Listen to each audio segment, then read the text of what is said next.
In the past 3 years, hundreds and sometimes thousands of people every day arrive in Greece in small boats. They come from Turkey, and most of them claim that they are fleeing the civil war in Syria. But let's take a closer look into when did this start and who is helping them.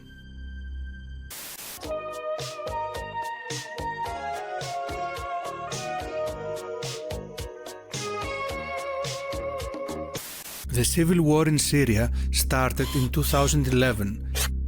Millions fled the country and sought asylum in neighboring countries, mainly in Lebanon, in Jordan and Turkey. Some tried to leave Turkey and get to Greece with small boats. The right-wing government of Greece had given unofficial orders to the Coast Guard to push back the boats coming from Turkey, and sometimes migrants were treated badly.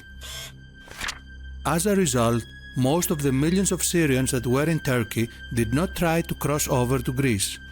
Because the journey was expensive and dangerous, but mainly because they already had found asylum in a peaceful country with the same culture, same climate, and same religion.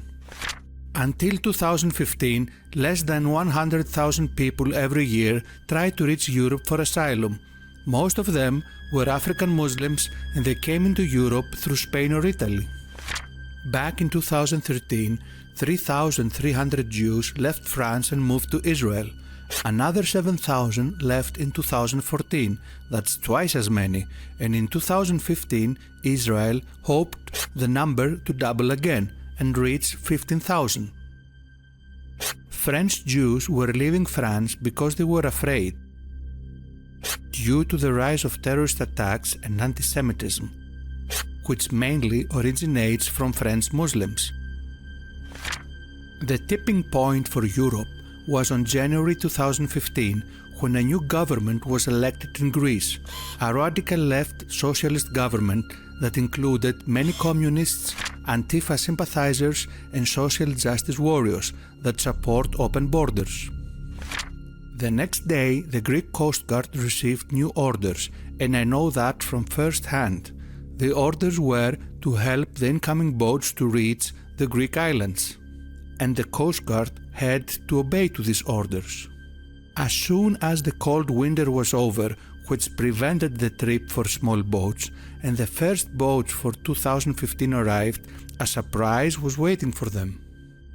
The men of the Coast Guard were friendly now, and on the coast, members of NGOs were waiting for the migrants, providing them dry clothes, food, maps, and instructions on how to reach the rich European countries like Germany, France, the United Kingdom, and Sweden.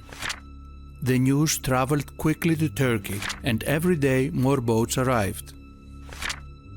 Meanwhile, according to Bloomberg, Israel has a demographic problem, and European Jews could help address Israel's demographic challenges if they move to Israel.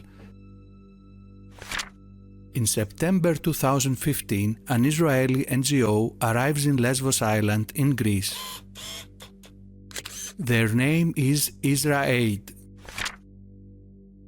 Until then, I always thought that Jews and Muslims were enemies, and suddenly I see Israelis arriving in Greece in order to help Muslims come into Europe. This looked really strange, so I looked up into who funds this NGO. In this screenshot from September 2015, we see IsraAid had 44 donors. The vast majority of the donors are Jewish organizations, but one caught my eye. The State of Israel, Ministry of Foreign Affairs. Let's go briefly back to 2013, where we read that asylum problems make for an unwelcome new home, and the smugglers charge 2,000 per head. Here is another article from 2013 in which the smuggler promised he would take them there for 2,500 per head, so the price was between 2,000 and 2,500. Jump forward now to November 2015, after IsraAid is already 2 months in Greece, and the price dropped to half. According to this article, the trip usually cost a minimum of $1,000. So we can see now why the arrivals started to go up during 2015 and caused the so-called migrant crisis. Because the leftist government of Greece had opened the sea borders wide open and was inviting everyone in. Because NGOs like IsraAid were providing a welcoming hug with dry clothes, food and instructions, and that drove more people to come. And because more customers created competition between smugglers and lowered the prices in half. And millions from the Middle East, South Asia, Africa, even from Latin America responded. On January 2016, this video surfaced. And this is what triggered me back then to look deeper into the role of Israelis in the so-called refugee crisis in Europe. According to the Allgemeiner, an American Jewish newspaper, anti-Semitism rises in Europe as a result of the spread of radical Islam and the refugee and migrant crisis. And according to Breitbart, Jews continue to leave France for Israel in record numbers. Anti-Semitism and terrorism fear drive exodus.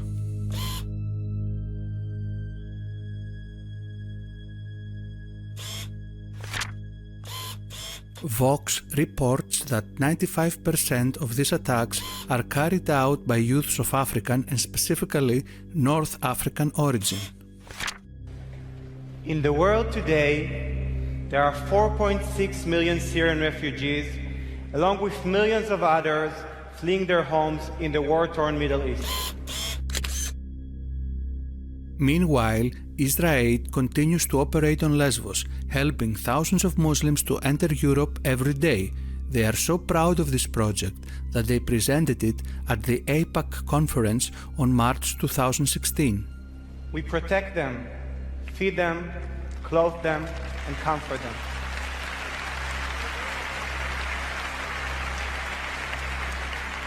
We are Israelis. As Israelis, we draw on our own history of tragedy and triumph to help the biggest wave of displaced persons in Europe since our grandparents searched the earth for refuge.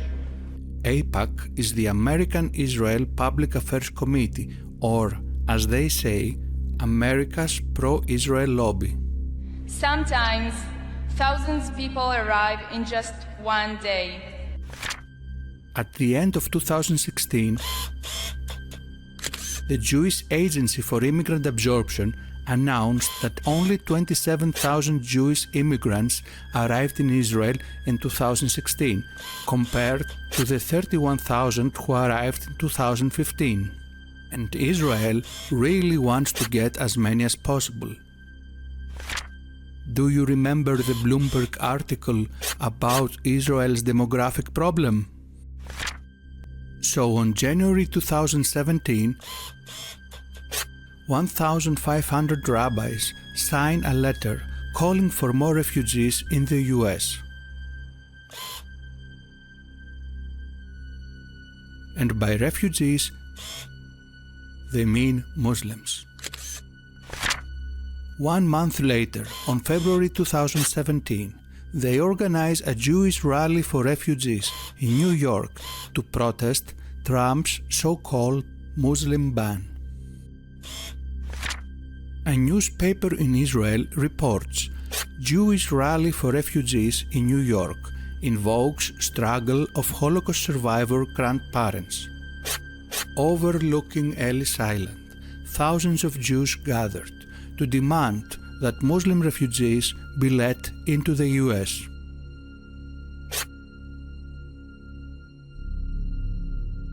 Those same people who sent Jews back to the Third Reich never left, said Representative Keith Ellison.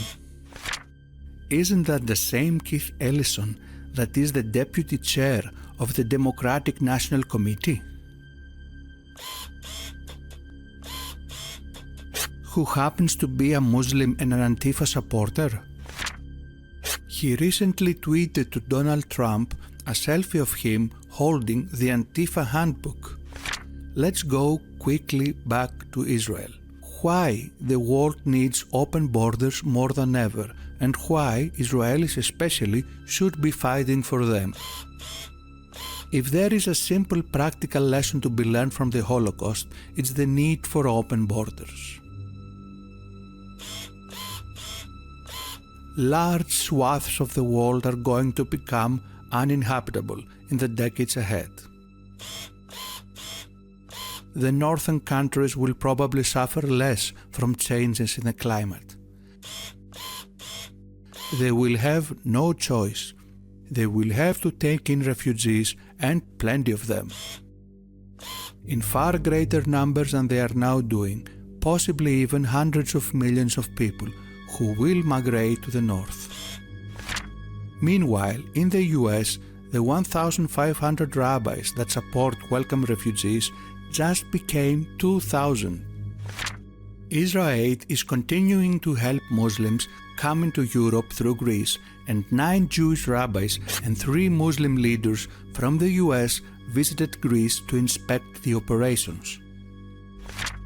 In this screenshot from June 2017, we see that IsraAid now has 48 donors, 4 more than last time, with the State of Israel, Ministry of Foreign Affairs still included. But 2 months later, on August 2017, we see only 47 IsraAid donors. Only one was deleted, the State of Israel Ministry of Foreign Affairs. Did they really stop supporting IsraAid after so many years?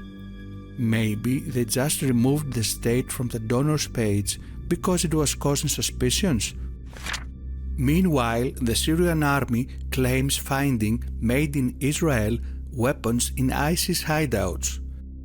Some conspiracy theorists claim that Israel secretly supports ISIS, but there isn't any solid evidence. The Israeli Air Force attacks weapons facilities of the Syrian army.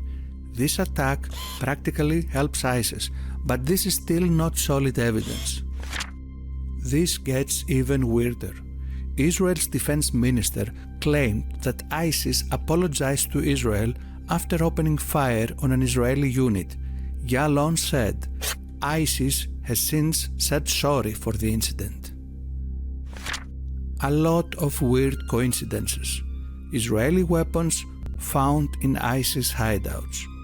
Israeli Air Force bombing the Syrian army. ISIS apologizing to Israel. It almost looks as if Israel and ISIS are allies.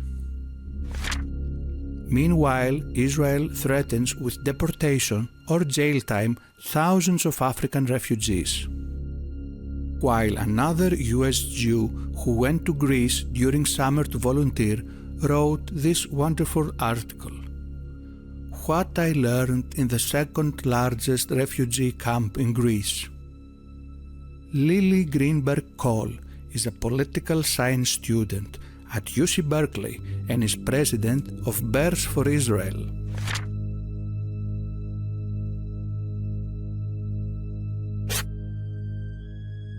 In 2015, almost 8,000 Jews left France. In 2016, another 5,000 fled. And over the last decade, more than 40,000 have packed their bags. That's almost 10% of the Jewish population in France. Russia Today reports that the Jewish community in France says it's facing increased levels of violence. French Jews are fleeing the Paris suburbs to escape a rise in anti-Semitism. Many families have decided to quit France altogether. Anti-Semitism is alive in France.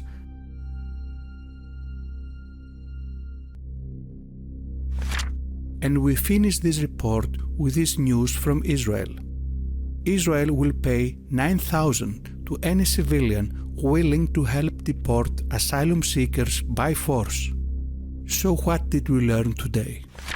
First, that the war in Syria started in 2011 while the big refugee crisis in Europe started 4 years later in 2015.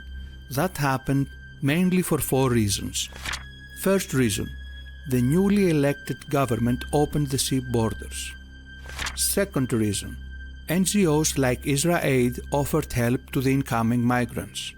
Third reason, when the word got out that in Greece there was a welcoming environment by the government and the NGOs, more migrants decided it was worth to make the trip.